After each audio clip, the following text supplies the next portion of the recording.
What do you think you're most known for? Your acting, your music, or the controversy that surrounds you? My big mouth. My big mouth. I got a big mouth. Can't help it. I talk from my heart. I'm real. You know what I'm saying? Whatever comes, comes. But my controversy probably. And it's not my fault. I'm trying to find my way in the world. You know, I'm trying to be somebody instead of just make money off everybody. You know what I'm saying? And so I go down paths that haven't been traveled before, and I usually mess up. But I learn, you know what I'm saying? I come back stronger. You know, I'm not talking ignorant, you know what I'm saying? So I obviously put thought into what I do. So I think my mouth, my controversy. I have not been out of the paper since I joined Digital Underground. I've been in all, you know what I'm saying? It's never, my name has not been not uttered, you know what I'm saying? And that's good for me because I don't want to be forgotten. Basically, they were saying, you know, it's like a jungle sometimes. I wish, you know, I wonder how I keep from going under. The whole root of what that song was basically saying, look, these are the problems here. You know, and here we are 10 years or plus later, the problems are still there, and the intensity of the music has built to the no hope, the I don't give a attitude. How did we get from Grandmaster Flash, the message, to where we are now in hip-hop? Again, you have to be logical. You know, if I know that in this hotel room they have food every day, and I'm knocking on the door every day to eat, and they open the door, let me see the party, let me see like them throwing salami all over I mean, just like throwing food around, where they're telling me there's no food in here.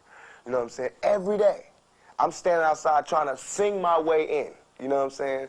We are hungry, please let us in. We are hungry, please let us in. After about a week, that song is going to change to, we hungry, we need some food. After 2, 3 weeks, it's like, you know, give me all the food, breaking out the door. And after a year, and you just like, you know what I'm saying, I'm picking the lock, coming through the door, blasting, you know what I'm saying? It's like you hungry, you reached your level, you don't want any more. We asked 10 years ago. We was asking with the Panthers. We was asking with them, you know, with civil rights movement. We was asking, you know, now those people that were asking, they're all dead and in jail. So now what do you think we're going to do? And we shouldn't be angry. And my raps that I'm rapping to my community shouldn't be filled with rage.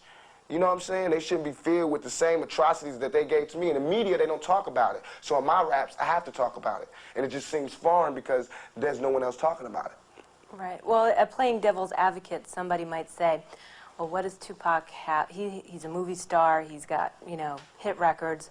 What does he have to complain about? And I'm going to tell you, it's like being the last person alive, you know what I'm saying? After 3 days, you can't do anything. What can I do? Where can I go? There's no black neighborhood, you know what I'm saying, with black people who have the same amount of money as me. You know what I'm saying? There's richer and there's poorer. There's no just, you know, did a movie, got a little bit of money, living okay, black neighborhood. I have to be in a white neighborhood, so I don't fit in. That's hell. It's hell when you can't be around your peers. All my life I grew up around black people, poor people, but I can't live around poor people now because they'll rob me. And why would they rob me? Because they're starving, because there's no money here. But they're telling me, now that I made a little money, I have to move here. So it's not like no one's ever trying to deal with this section. They're just moving away from it. And we're going to have more stars coming from the ghetto, but they're gonna all move this way. You know what I'm saying? So it's like, all the society is doing is leeching off the ghetto.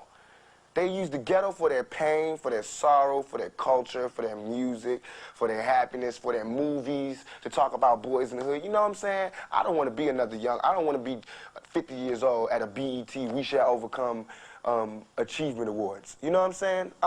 Not me. You know, I want when they see me, they know that every day when I'm breathing, it's for us to go farther. You know, every time I speak, I want the truth to come out.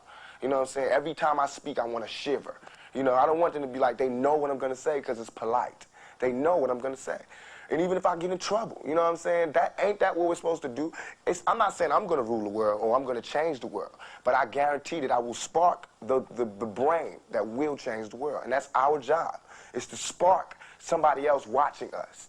We might not be the ones, but let's not be selfish, and because we're not going to change the world, let's not talk about how we should change it. I don't know how to change it, but I know if I keep talking about how dirty it is out here, somebody's going to clean it up.